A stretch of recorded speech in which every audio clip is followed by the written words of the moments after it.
Krishna Chaitanya Prabhu Nityananda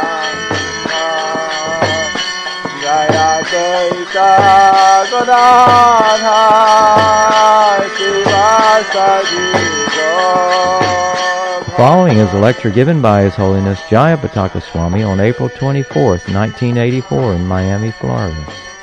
The class begins with a reading from the Śrīmad Bhāgavatam, 5th Canto, Chapter 17, Verse 4.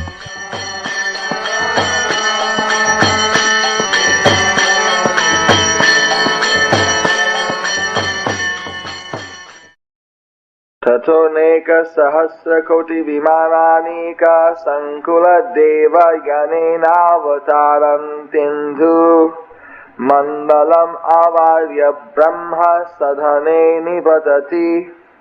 Word by word. Tata. After purifying the seven planets of the seven great sages, Aneka, many, Sahasra, thousands, Koti, of millions, Vimana Anika, with contingents of airplanes, Sankula, congested, Devayanina, by the spaceways of the demigods, Avataranti, descending, Indu Mandalam, the moon planet, Avarya, inundated, Brahma Sadhane, to the abode of Lord Brahma, atop Sumeru Parvat, Nipatati, falls down. Translation by His Divine Grace Srila Abhay Charan Bhaktivedanta Swami Prabhupada. After purifying the seven planets near Dhruvaloka, the pole star, the Ganges water is carried through the spaceways of the demigods and billions of celestial airplanes. Then it inundates the moon, Chandraloka, and finally reaches Lord Brahma's abode atop Mount Meru. Purport. We should always remember that the Ganges river comes from the causal ocean beyond the covering of the universe. After the water of the causal ocean leaks through the hole created by Lord Vamanadeva, it flows down to Dhruvaloka, the pole star, and then to the seven planets beneath Dhruvaloka. Then it is carried to the moon by innumerable celestial airplanes, and then it falls to the top of Mount Meru, which is known as Sumeru Parvat. In this way, the water of the Ganges finally reaches the lower planets and the peaks of the Himalayas, and from there it flows through Hardwar and throughout the plains of India, purifying the entire land. How the Ganges water reaches the various planets from the top of the universe is explained herein. Celestial airplanes carry the water from the planets of the sages to other planets. So-called advanced scientists of the modern age are trying to go to the higher planets, but at the same time they are experiencing a power shortage on Earth. If they were actually capable scientists, they could personally go by airplane to other planets, but this they are unable to do. Having now given up their moon excursions, they are attempting to go to other planets, but without success. Let's end Srila Prabhupada's purport and translation of Text 4, Chapter 17, Canto 15 of the Śrīmad Bhāgavatam. Because the Ganges, originally coming from the causal ocean, touching the lotus foot of Lord Vamanadeva, therefore it is considered to be purifying throughout all of the universe. In fact, Lord Shiva himself agreed to, or requested to carry first on his head. Therefore, all the different people, whether they're Shivites or demigod worshippers or Vishnu worshippers, everyone is respecting the Ganges as very sacred. Recently, one of one of our life members who was told us about a friend of his who was a Muslim, who said that when I'm dying, then don't let anyone come in the room, but secretly come in and pour Ganges water down my mouth. They put a tulsi on my chest. So everyone is having great respect for the Ganges in India. You find that when someone dies and they're cremated, they bring the ashes and put them in the Ganges. So this Ganges has got a certain purifying factor to take away or wash away the sinful reactions. But the inclination to perform those sinful activities, that is not so easily washed away. Just like somebody may have committed so many crimes, and then if he gets caught by the police, and then if he makes a deal, pleads guilty on certain charges, he can get all of the charges released just by serving one sentence and not contesting it in court. Well, if one goes to the Ganges, you can get relieved from so many burdens. But just like that criminal, again, the desire to, once he gets out again, there's no guarantee that he won't again commit further criminal activities. So even someone goes to the Ganges repeatedly, there's no guarantee that the person will still not be inclined to perform unauthorized activities. That's why it is described that it is more auspicious and more purifying. Vidura was praised that you are more than a holy place, you are a personified holy place.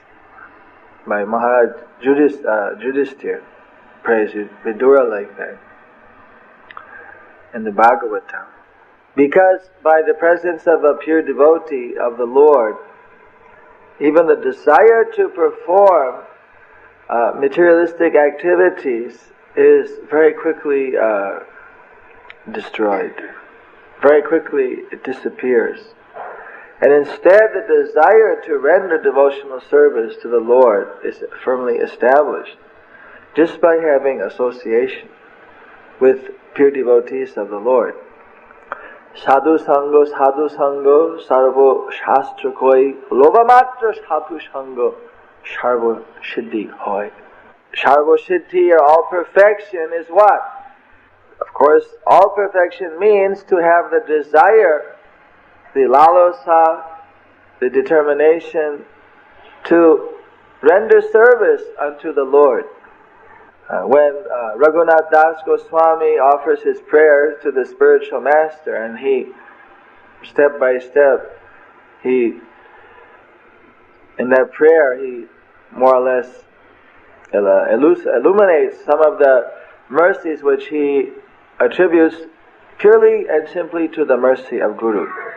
Namo seshtanga manumapi sachi putra matra swarupam Rupam tasyagrajam urupuring maturingo shtavating Radha kundam girivarangaho radhika madhavasam Yasya praptang pratita kripaya Sri gurum tang natosmi.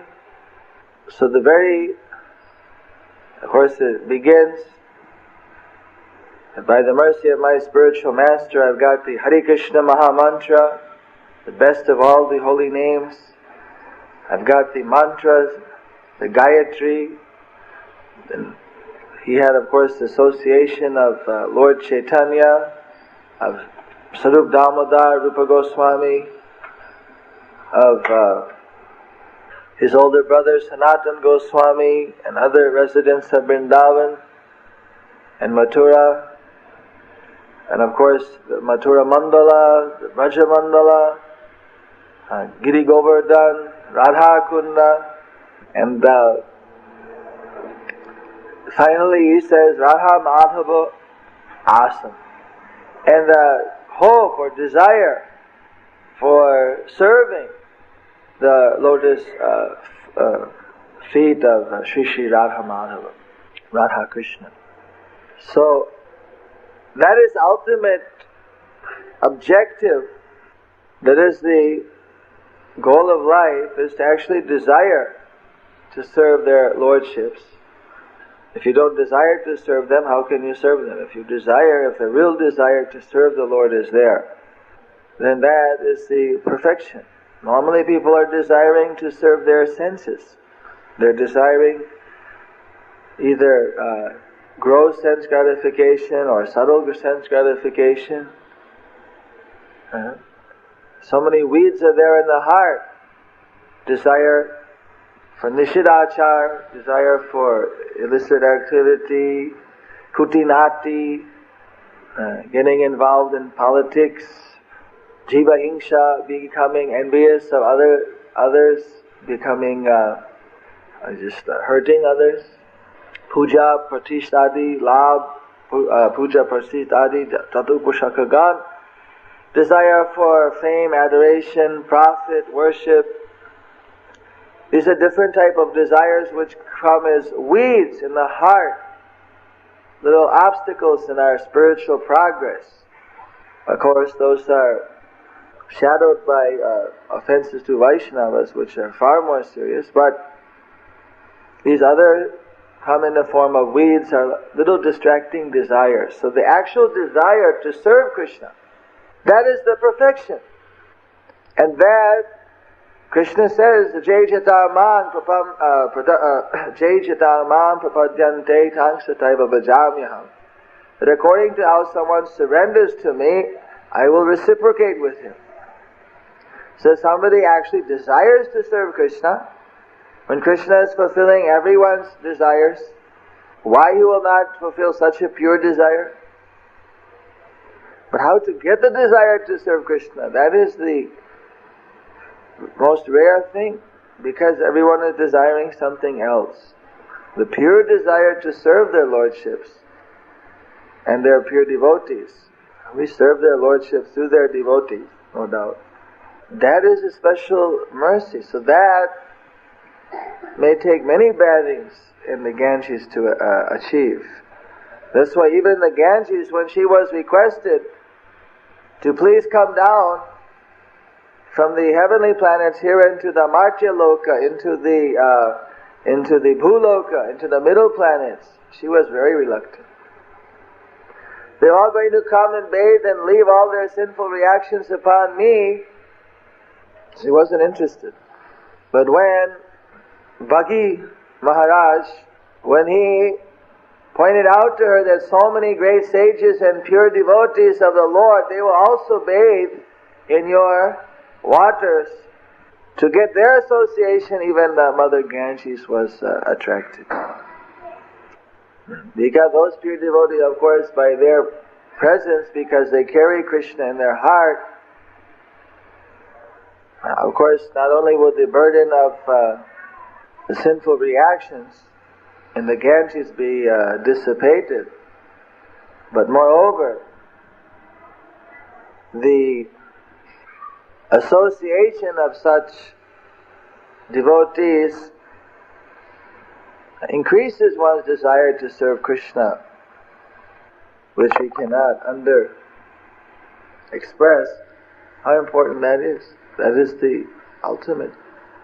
If somebody actually completely simply wants to serve Krishna, that person is already liberated. What anxiety or what obstacle stands in such a person's path?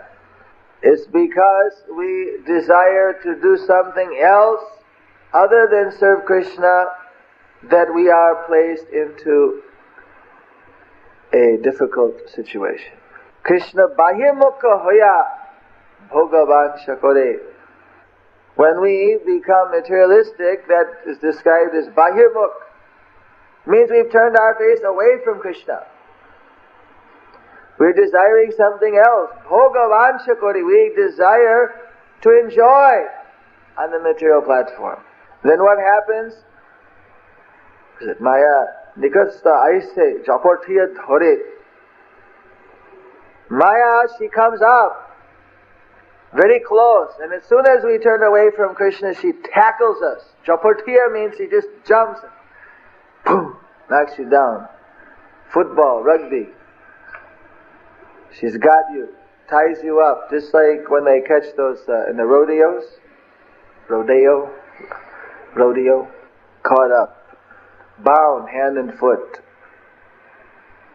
But before that, when a person is simply desiring to serve Krishna, Maya, she has got no ropes on that person. That person is already liberated. Jivan mukta sa uchyate. Iha yasya hedase karmana manasagida nikalasvapyavastasu jivan mukta sa uchyate. So for association with such devotees, Mother Ganges was even eager, alright, let me come down then. There are pure devotees on the Bhuloka for their association.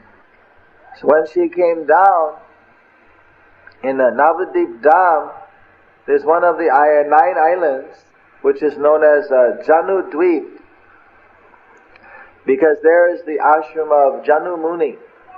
One of the names of the Ganges is also called Jahnavi. How did she get that name? According to the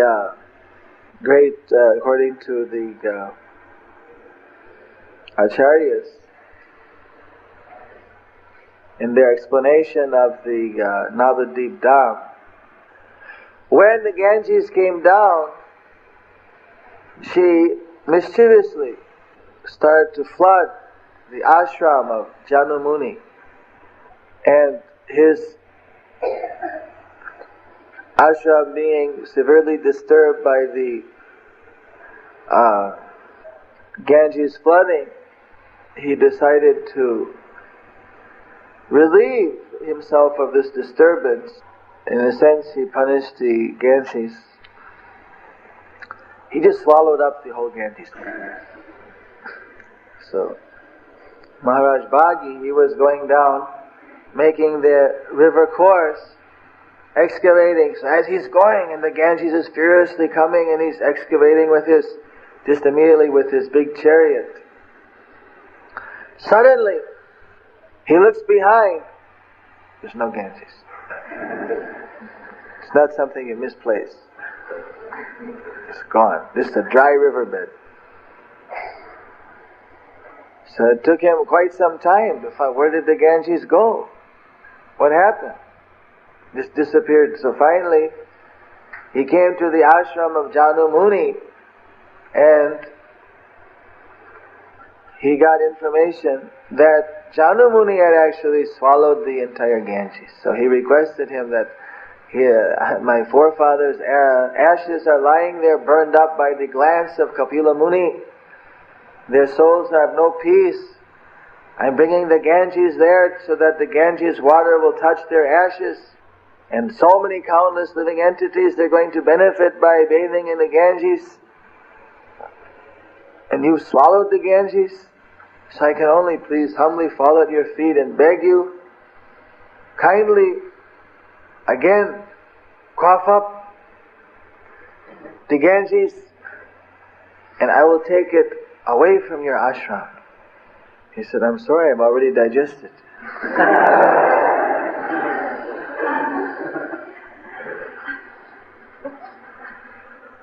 He said, when anyone who can swallow the Ganges can certainly, and who has that potency, can certainly again make the Ganges reappear. We have full faith in your ability. So, somehow or another, Janu Muni was agreed, he was convinced, so he produced the Ganges again out of his knee.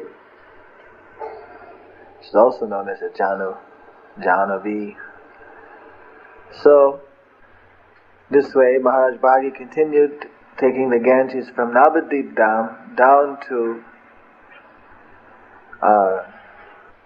Sagar, to the island where his forefathers' ashes were there. So there are so many pastimes. It's amazing in Mayapur, you see, and there's a specific day when all the karma kandis, they have in their calendar, just like here they have Valentine's Day, Mother's Day, Father's Day. They have their calendars filled with pujas. Even our ISKCON almanac only possesses a few of our Gaudiya Vaishnava, but if every day there's one puja or another practically, about every third day in the Indian. But many of them are more like karma kanda. Things like putting Bhai-futa, the sister will put a dot on the brother's head and give a blessing to the brother, Rakhi Bandhan. So many different, just unlimited kind of festivals and things. Some of in India that they're doing. Well, one of them is, of course, very special in Mayapur because we have the Ganges coming there. It's Ganges Puja.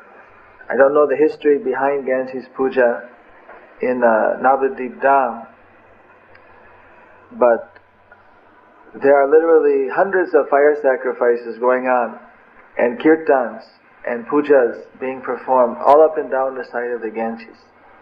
Of course, it's worshipping the Ganges. I don't want to put it down on the same level as the Karma Kanda worship, but many of them do worship maybe in that mood. Of course, worshipping the Ganges itself is not a Karma Kanda. It doesn't have to be. It depends on the mood of the worshipper.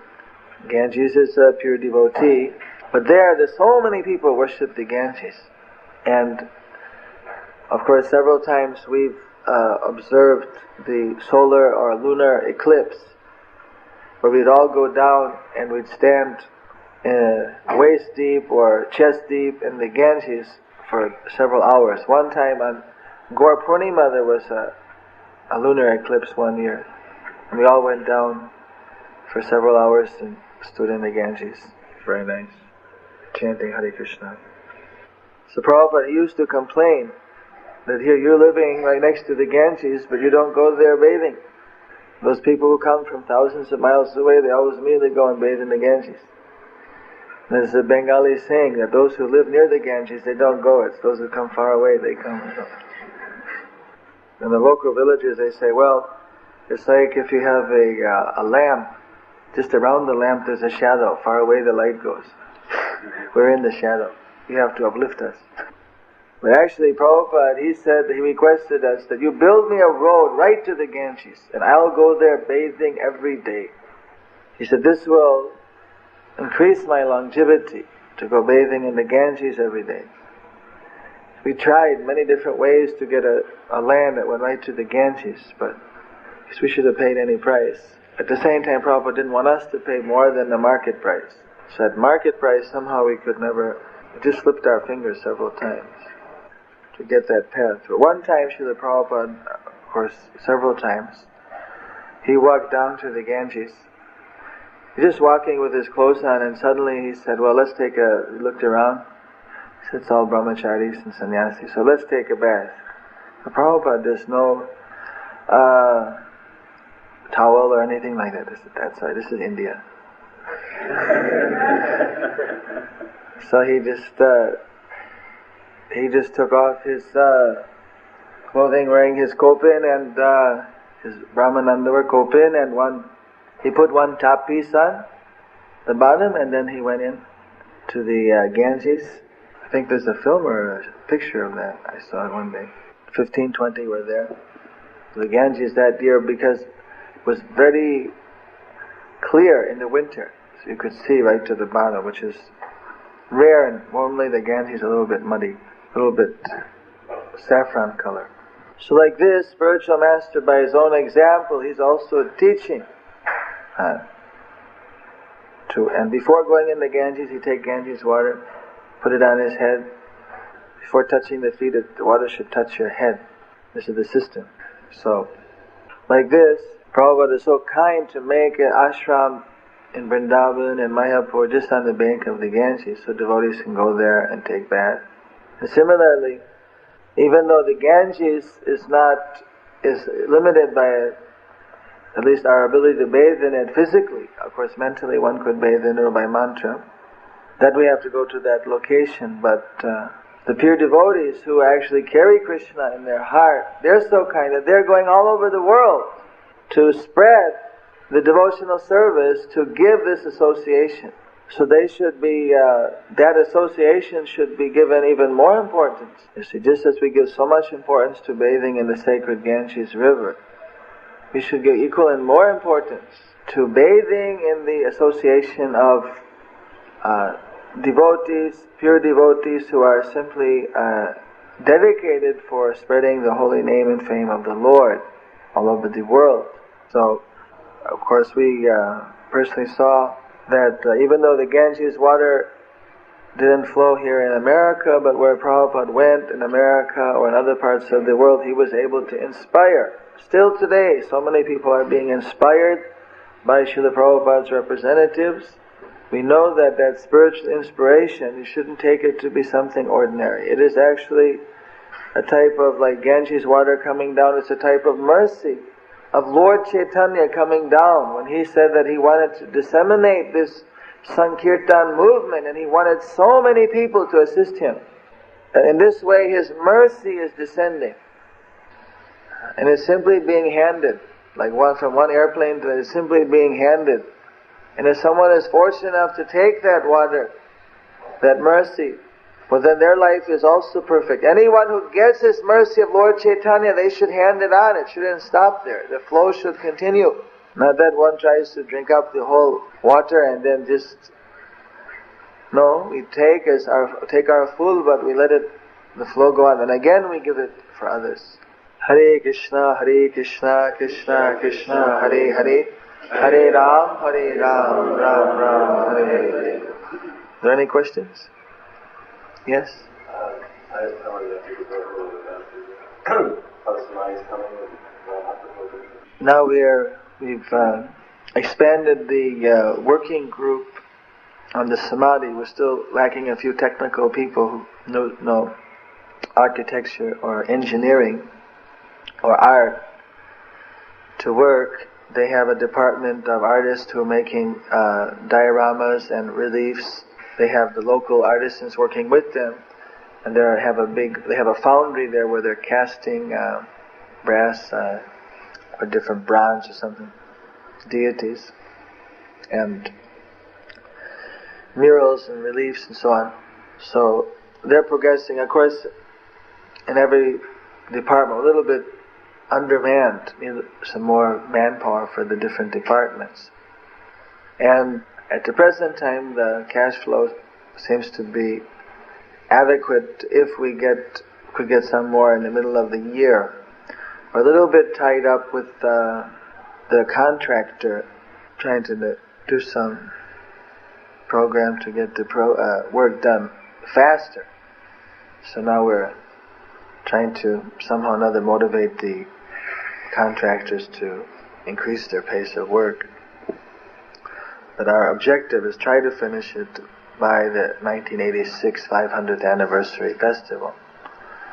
Since now the construction of the Samadhi had been, the direct responsibility for the construction has been handed back to the Mayapur management from Srila Maharaj, who's going to be the architect responsible as compared to this directly. So we're just still trying to get a handle on what's actually required. The tiles, we're going to have marble on the roof, so we're ordering marble now for this roof of the Samadhi. Things are going on. We're kind of regrouping our forces so we can put a big marathon drive in. A few key people are short. Looks hopeful, although we haven't had a full feasibility study, exactly time flow chart, how much time is actually needed. So that we're preparing now. Regarding, what's the other question? Namhat. Recently, Mayapur was attacked by some armed bandits, a gang of 40 people with rifles, guns, and hand percussion bombs. And Radharani was stolen when she was returned, but in the fight, in the defense, the head of our Namhat preaching, Raghav Pandit, he got hit by a percussion bomb on his leg. which was blown off. But he's now in good spirits. We're trying to see if we can in the future arrange for him a false leg. But he's still fired up. He's in the Namhat preaching now is over 1,000 centers. It's expanding very rapidly. So he's determined not to have any of his preaching dampened, even though he lost a leg. It's a big sacrifice. When he was hit, he never stopped chanting Hare Krishna. He never felt panic or fear that maybe someone else would feel in that way, but he was just chanting and depending on Krishna. So, in fact, even while he was being taken from one operating table to the next, he would call his people and tell them, please go out and don't forget to do this Namhat preaching and don't stop the preaching. He said, as soon as I get out, we want to do book fairs. Book fairs are important. We can set up so many Namhat exhibitions and book fairs. While he's being taken in the ambulance, he's advising. He admitted that if he was in Karmi life, you lose a leg, that'd be the biggest thing. He'd be, pretty shook up. But anyway, he still had one leg, so he could still alive. So he wanted to go on with his preaching. Very big example for all the devotees to see someone so fixed in his conviction and devotional service. Yeah, the very few Indian devotees, and there's very few devotees we have that are Kshatriya orientated. But we've tried to mobilize as best we can the defense. The government is giving us a police camp there. And from their side, they're going to put maximum security. And from our side, we're trying to mobilize a defense. There's a limitation how many guns or shotguns you're allowed to keep there. They're licensed with great restraint. They've given us several licenses, so it doesn't seem we're going to get too many more. This will be very limited. The public opinion went very much in our favor after this happened. Sometimes they say, why do sadhus have guns, or why do they, why would monks have to have guns and things like this? But what can you do when you're in, it's like the Wild West some places, so many crazy people. If they come and want to attack you with arms, you have to have means of defending. And they called the police then, and the local police said, just let it cool down a little bit. We don't want to risk our lives, We have kids and a wife. The police don't want, there's 40 people coming in there firing and shooting, then the police, they don't want 3-4 police there, they don't want to just run in. So the devotees have to be prepared to defend.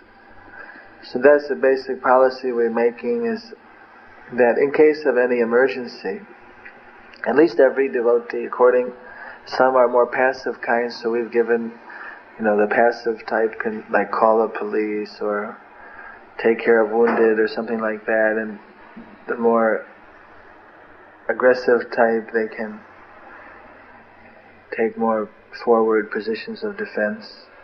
I think that, it won't happen again, but we can never say that, and we can't take that idea. It could always happen again in the future. So we have to take every precaution, because we don't ever know when something like that could happen. So, within our humble means, if there's anyone that wants to go to India for a month or two that knows something about this type of defense operation, we're very happy if they come and give us some advice or even some training or something. Because the devotees there, they're not very well, nobody's trained in anything related with this type of defense. But now there's a desire created amongst, we asked for volunteers, and 60% of the men volunteered for training, so there's not anyone to train them really, but trying to organize. We're getting a lot of spotlights and sound system and things like that to be as preventative measures, that if there's a lot of spotlights and things, that people would be dissuaded from coming. Yes?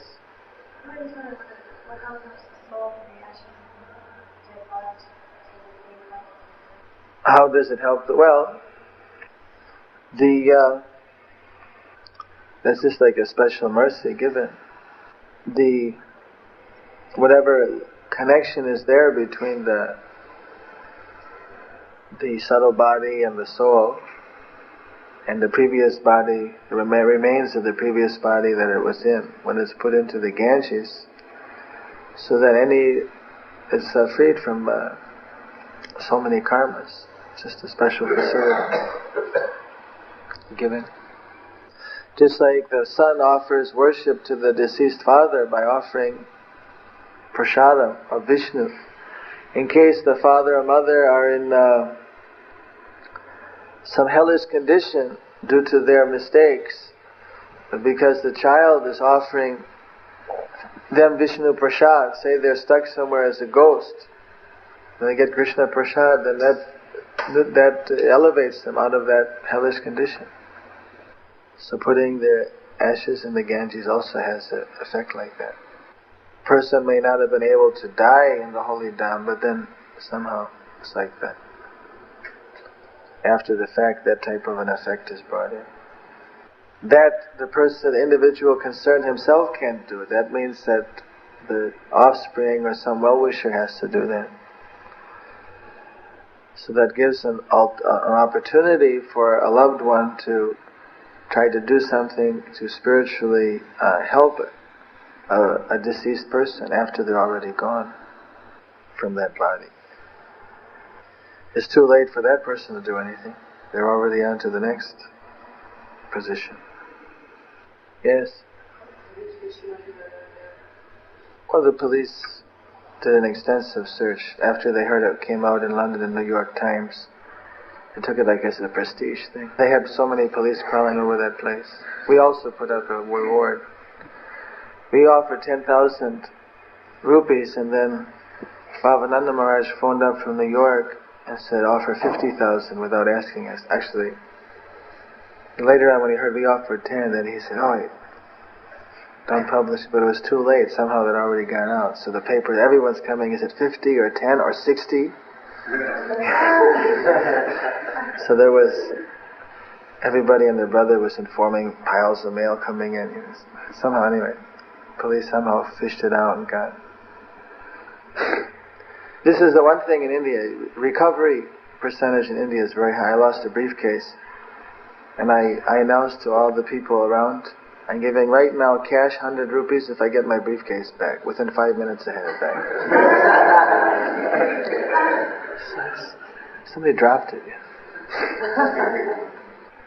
So many people, but the police are very expert at this type of thing. They have informers on every level. And the thieves also have informers in the police. And the police have informers in the thieves.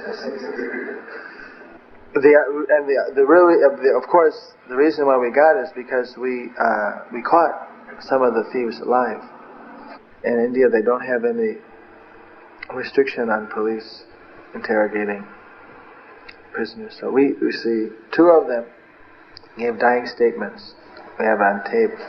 And because when they're very afraid, the normal thing is that when these armed gangs come, they take all their wounded with them, because if one wounded is left by and he tells who the other members are, then that gives them the opportunity to.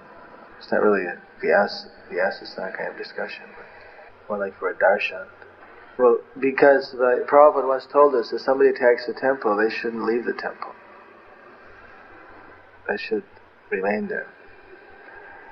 So, one of them, a number of people were injured as they were leaving. Devotees fired on them with shotguns. So then, one of them was wounded. He told his friend to take me, help me. And he saw that this person's wounded, is too much trouble to take him. He took a bomb and threw it on him. Blew off right next to his head, but somehow he didn't die. But his face is completely just like nothing left. But he was a little disturbed by that. So he did a lot of talking. He didn't have any love lost for his other people. But they're expert. One person organizes it. They bring other thieves in. One thief doesn't know the other thief. They just go and say, there's a job. Where the job is, you're going to get this much. And then they meet at one place, and this is where we're going to do it. So one person only knows 2-3 others. It's not like everybody knows everybody else. One man is the king, and he brings. But somehow Because we got a total of 4 people, they were able to find the rest. They found about 8 already. They had the list of all the people involved. All the local villagers came and said, if you hadn't got any of these dacoits, any of these bandits, then it would have been impossible for us to live in this area. They would have just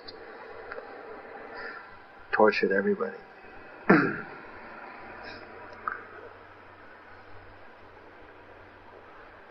Those 2, they died right in the temple veranda. One devotee said that in the name of Allah, we'll forgive you. You just tell us who the other people were. They told. They knew they were dying. They told a lot of names, whatever names they knew. And they died. We have it on tape. So then from there the police, they already had a few names. They searched them out. This way, gradually, they got leads. Did raids every night. Arrested a few of them. They did, police investigation. They're still investigating.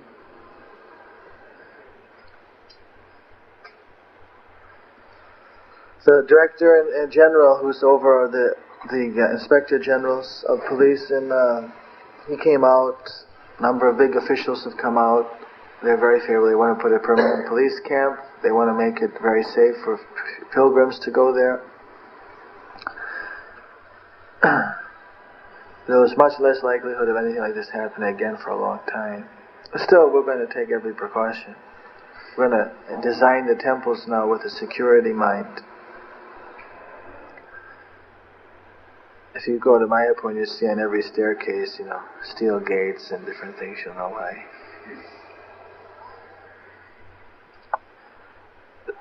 After all the devotees left, everyone was in Vrindavan. That's when they see it as an easy prey, because this is how when everybody's there, they feel they're not going to go. But when everybody's gone, that's when they, at a dark moon night, after the 15 days after Gaur Purnima, 10 days after Gaur Purnima, that's the dangerous time. And they went off the air, so that's all right. Actually, we know Radharani came back because of Prabhupada's mercy. Of course, superficially the police did this to them, but it's actually just Radharani's mercy. Prabhupada had predicted in 1972, when there were some various robberies all around us, he said that we're also going to be attacked by armed robbers, and every devotee should be sleeping with some form of defense in the night. And I've been single-handedly reminding everyone of that instruction, but frankly, I got very little response. Whatever attempts I tried to do, gradually people just became they just thought, we have such big building, nothing. Even 3 days before I was in Mayapur, I had done extensive security arrangements. But people thought I was just a fanatic or something. Now they're saying we didn't follow the instructions of Guru, so these things have happened. You can ask Dr. Mahesh. 3 days before, when I was there, we were up till 3 in the morning guarding because we had saw lights in the field. Might have been the same group casing the area. I had many dreams that they were coming, trying to take the deity. On several occasions. I told them, I gave money, I said, build steel gates in front of the door. They didn't build steel gates, they had wooden gates, so they chopped the wooden gates down. It took them 2 minutes with the axe, the big axe. Krishna gave us so many warnings. But that's the point. Krishna gives you warning. Because you can't stop that. Demons are hitting every temple. They hit every temple there twice. They hit every household at least once. So there's only a matter of time and they'd already made we've been attacked several times. Just because it's completely in a very remote area. So it's nothing very unusual. Prabhupada said this was going to happen. We should be prepared. We weren't that prepared. If we were prepared, there's no way they could take our deity. So now, everybody should be prepared. At this Kali Yuga, these things can happen. The reason why they took Radharani was because they thought she was solid gold. She's so well worshipped, she's so shiny, they thought she was 6 kilos of solid gold. She thought she was worth hundreds of thousands of dollars. They didn't think that the same Radharani was in a grass hut. At that time we didn't have any elaborate security arrangements. And now the same Radha we brought to our temple. They thought that because she looked so nice, the people that came in, she's gold.